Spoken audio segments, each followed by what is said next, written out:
What is going on, everyone? My name is Boyt and I'm back with some more Age Mythology. The Titans action spawning in the top of the map in the red color, playing as Loki. His name is SunTzu. His opponent today in the blue color, playing as Set. His name is Shelty.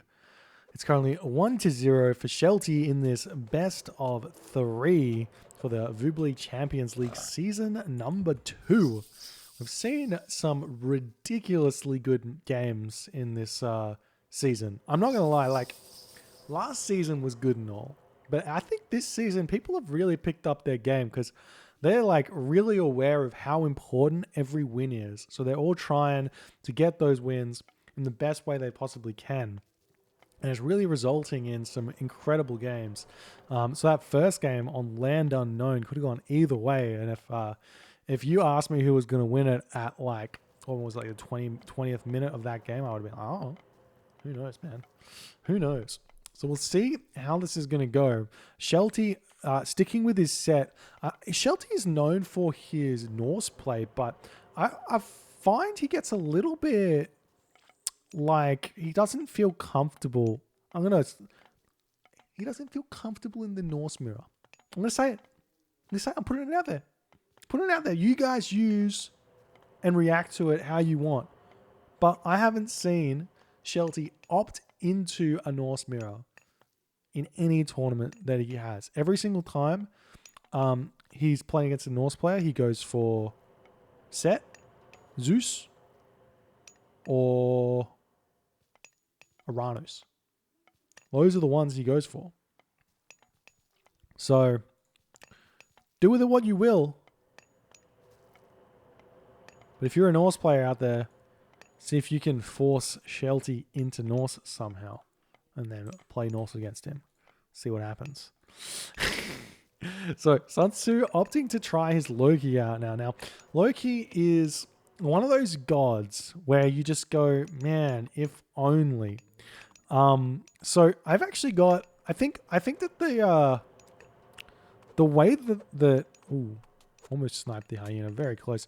The way that Loki is currently played is so telegraphed that you have no real way to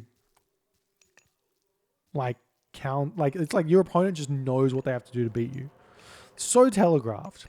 So what I'd love to see Loki players starting to do is to mix in some Njord fast heroics, just as a way to keep players on their toes. Because what you basically want to do here is set. Essentially, is you want to throw down 2 barracks, make axemen, and then defend, and then you can hit like a mythic age and win the game. Basically, that seems to be use shifting sands to kill off a bunch of those really expensive Ursa. So to me, what this sounds like is if they're wasting resources on axemen, if you can force them to waste resources on axemen somehow, like, I don't know, faking a Heimdall rush, I don't know, maybe. Then you can go into Jarl, because there's Axemen already built, so now your Jarl have super value. And then you also have the Walking Woods and Mountain Giant to get some super value out now. I am curious as to whether or not this would work. But you guys give it a go. Let me know how you go. We do see that task coming through in Fossetti, so nothing too out of the ordinary here. And the hyena does get sniped. Nice play from SunTzu to do that. We see there's the vision. Oh, you have to move those goats. That vision was used so early. I think it's too early, right? 75%. I think it's too early. Yeah, he used to. And SunTzu hasn't even moved these goats. He could have stolen the goat. Oh. Feels bad. Feels so bad. There's the walls coming up. And I guess Shelty is just like, okay, what do I do? He looks like he's going for a second talent center here. He does have a very exposed for gold mine. Dude, imagine Heimdall here. Undermine, tower, oof. Undermine, tower, wall this off. God. I mean, it's like I can see the whole map, so I know how good it's going to be, but... Oh, polar bear's coming in. Here's Shelty going to go after the shifting sands on the pigs. No. Oh, He can still use it. Doesn't use it. So one thing that is a little known fact, when a unit dies, it still gives you line of sight of one line of sight for like a second or two. So if you run this in and it dies here, you could still use shifting sands on this spot to grab all of those goats here. Anyways, there's the temple. We've got some Hursa coming up. Shelty's going to have this second town center. He's got these caribou here that he can eat happily, and he's just converting those animals as best as he can from the corner of the map. I really like that from Shelty. On Tundra, you know that there's hunt in corners of the map. You can see hunt here, hunt here, hunt here, and hunt up here. So if you send your priest over there, it's very unlikely for it to get spotted, unless you expect your opponent to send the priest to the corner. But neither here nor there. Grabbing those Auric from your opponents, very good. Going to send them home. There's the barracks coming up for Shelty. I'm going to be working on the Axemen and all the other good stuff coming out there. And our villagers are actually sneaking over here. Ooh, but SunTzu reading Shelty's mind here. Reading Shelty's mind. He's coming in, hitting this instantly, and that's going to force Shelty back away from this hunt. And I don't think it's going to hurt him that much. Where's the shifting sands? Oh, he finally stole the... He finally stole the herdable. Claps for Shelty. I think that's such a... There's a couple of things that really annoy me in this game, and that's one of them. Like people go, yeah, but you can play around it. I was like, yeah, but why should I? Shouldn't be. I think shifting sands shouldn't work on goats. Just saying. Don't think it should work on goats. Anyways, back to the game. So retreating away. But that does mean that no shifting sands onto Hursa this game. So those high value Hursa are not going to get grabbed. And maybe that was intentional by SunTzu in a way, like to bait the shifting sands onto the herdables just a little bit. There's a house coming up for SunTzu.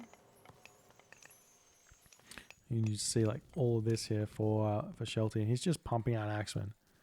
And this is the thing is, this is absolutely blind right now. Like SunTzu could be doing anything. Absolutely blind. Like he's moved in and scattered and saw a longhouse and a temple.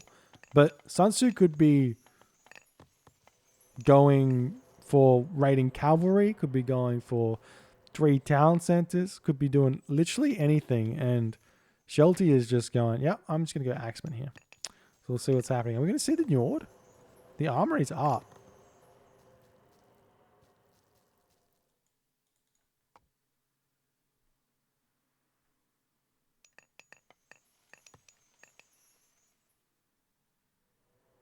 Please?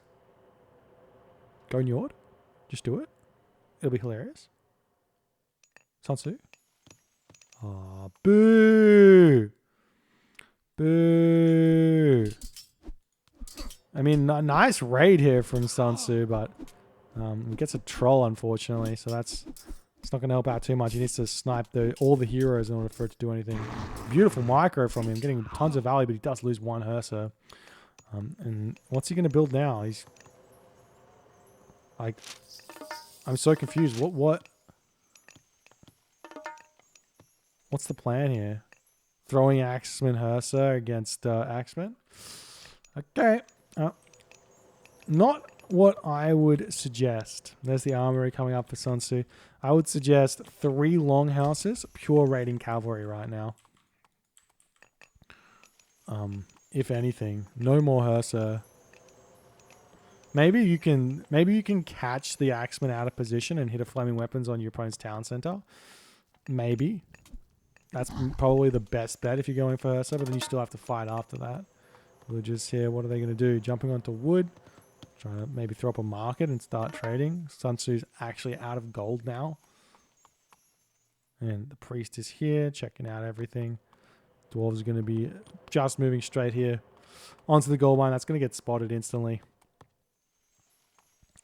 SunTzu does have a little bit of an army, but he's 62 population, so he's going to have the flaming weapons to defend, and then the Axeman can just either... I mean, he can fight it or he can just leave. He just sniped that Pharaoh though. That'll be big. You can kill the Pharaoh off. And he does manage to do so. Going to snipe a bunch of these units that are out of position. Shelty not moving in with his Axeman. This is good for SunTzu. Every single moment he's on this gold mine without having to use flaming weapons means there's more units popping out. And he is looking like he's simply just making throwing Axemen, which might just be fine. Might be really good. See the Axeman over here going to get sniped. Nice play. Well, Einhjar spawn is huge. That'll come in very, very important in a big fight. This gold mine is almost out of gold, and obviously this is where Shelty is going to go, so SunTzu's got to know that. Do you see an Auroch over here? 2 Aurochs, obviously. That's how it works. Now the army running in. Oh, you have to be really careful. This battle ball helps out so much in this fight with the troll as well, because the battle ball's going to prevent those axemen from fighting throwing axemen. So throwing axemen does tons of damage here. And SunTzu's actually in a really, really nice position here. We'll see how he's going to go. He's not actually making any food here.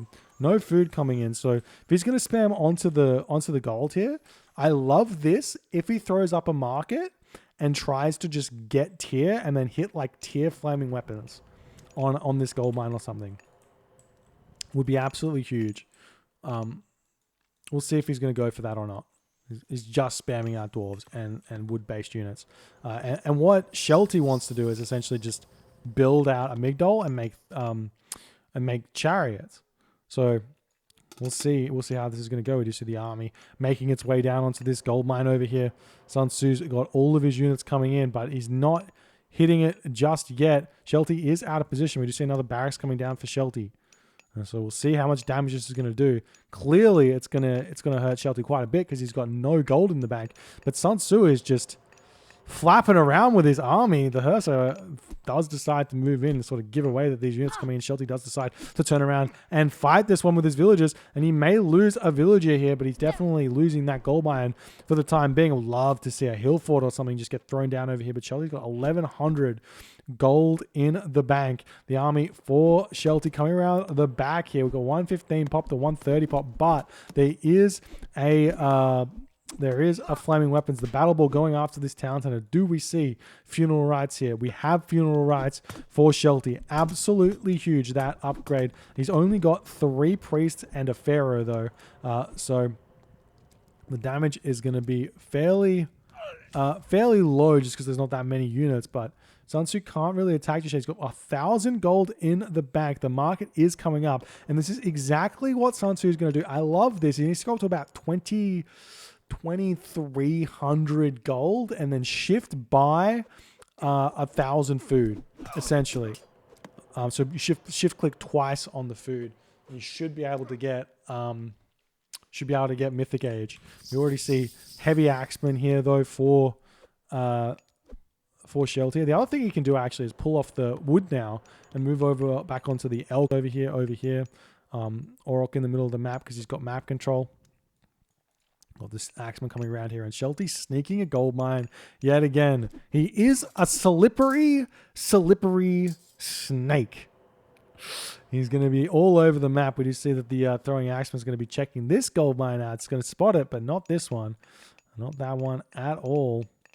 And now we see heavy infantry coming in. So his eyes. I hate it. I hate it. He's not bought his way to the next stage. He's bought heavy infantry. Could have gone Mythic Age there. And he would have been there at the same point as Horus. Been able to Flaming Weapons Fimble Winter.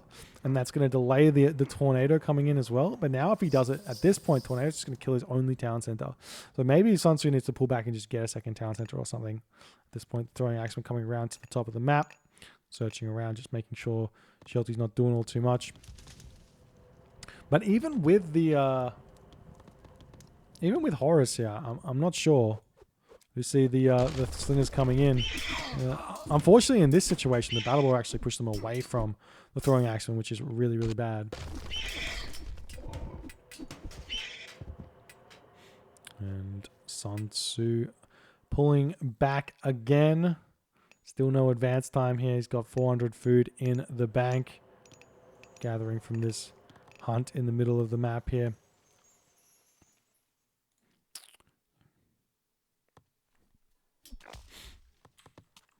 We see the Scorpion Man going to be going for some raids. He does have Battle Ball, which should be able to clean it up. Really, really strong unit here. There's the flaming weapons. Ancestors getting thrown down. You have to be very, very micro heavy here. Well, I've seen the throwing axe. I'm going to be retreating away from the ancestors, and tornado casting in the base on SunTzu. This is exactly what I was talking about. This is what makes this matchup so hard. This tornado coming in and killing off the talent center. What can you do? See, the battle ball is going for raids, but he still hasn't found this one gold mine that is snuck here. Now the unit's coming back in, and SunTzu's trying to get this talent center up. The slingers do so much damage to these throwing axemen that maybe he can even deny the talent center from going up. It's going to be, it's not going to be that close, but throwing axemen are all going to be really struggling to survive here. He might have to garrison in here and then pop around to the back here in order to survive. Meanwhile, we've got Ancestors hitting this gold mine. SunTzu out of gold for the time being. The Ancestors just about to finish up. I'm not sure if they're even going to get a kill here or not. It might be close. Look, this one, it does get one dwarf kill there before moving on to this gold mine. The Avenger over here is going to get sniped, or at least attempted to be sniped. 5.5 speed versus 5.72 speed means that he can sort of run away, but it's slow. Mountain Giant spawn. Here we got Champion Slingers. Who'd have thought Champion Slingers against Loki is the strat? Who'd have thought? And you see some more units going down. It's a nice fight here for SunTzu at this point, especially with the Hearser tanking the slinger damage and the battle ball as well. Those throwing axemen in the back do so much. You see, look at this Mountain Giant. Tanks for days here, but as soon as the Priest and Pharaoh get onto it, it starts becoming really, really tough. And we do see Hell is on the way now for SunTzu, but 4 priests, 1 Pharaoh. Nidhogg's not going to be the answer. We see the Avenger coming in. And then you do see the dwarves trying to surround this. Not going to be able to quite do that. 28 HP left. Now we've got the slingers coming around in this location. I'm surprised to see him not go over to this gold mine. I'll just spread the dwarves out. And now the Avenger does get sniped. Does lose 1 dwarf there. And the army for Shelty coming in. Going to hit this here. And this is going to be no more gold income for SunTzu. And we'll see what he's going to do in this situation. Given he's only on, well, he's getting his hometown center back up as slowly as he possibly can with only 1 unit. And there's the tap out by SunTzu, realizing he's too far behind in this game. Man, I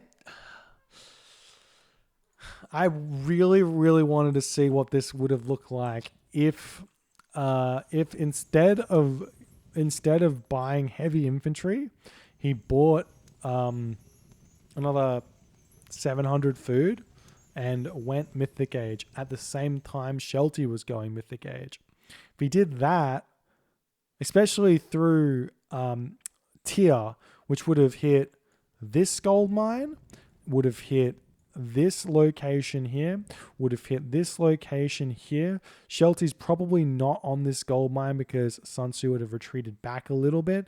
Then he can push off this. He can push in with the flaming weapons with all those battle ball and have a really, really nice time given that push would have happened. But didn't go for it. Shelty hits the tornado timing. Does too much damage to SunTzu. The army with the axemen completely counter the throwing axemen Hearser army of Loki of SunTzu here, and it's just too much with the slinger as well. Just to add insult to injury, champion slinger. If you guys enjoyed this game, please consider hitting the follow on the Twitch. If you're on the YouTubes, hit that subscribe button, and I'll see you guys in the next game.